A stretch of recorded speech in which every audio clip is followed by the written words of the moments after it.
এই যে আজকে খেলছি, সামনে যে আবার কালকেও খেলছি। আজকের ফাইনালে যেটা দেখলাম খুব সৌন্দর্য, মানে এরকম খেলা যদি প্রত্যেক বছর এই এলাকায় হয় তাতে আমরা খুব আনন্দিত হব। আমি ফাইনালে জিতছি।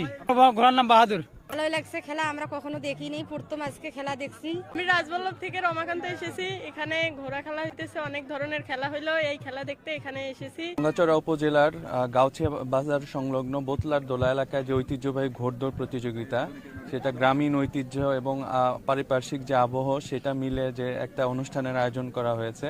এতে আমরা যেমন প্রাচীন যুগের থেকে শুরু করে বাঙালির যে ইতিহাস ঐতিহ্য প্রতিফলিত হয়েছে, একই সাথে গ্রামীণ জনপদের যে ঐতিহ্য রয়েছে সেটাও প্রকাশিত হয়েছে। আমরা চাই যে আমাদের উপজেলা প্রশাসন সহ সকলে মিলে এই ধরনের ঐতিহ্যকে সংরক্ষণ করার জন্য যে ধরনের মেলা আয়োজন থেকে শুরু করে যে ধরনের কার্যক্রম গ্রহণ করা দরকার আমরা গ্রহণ করব।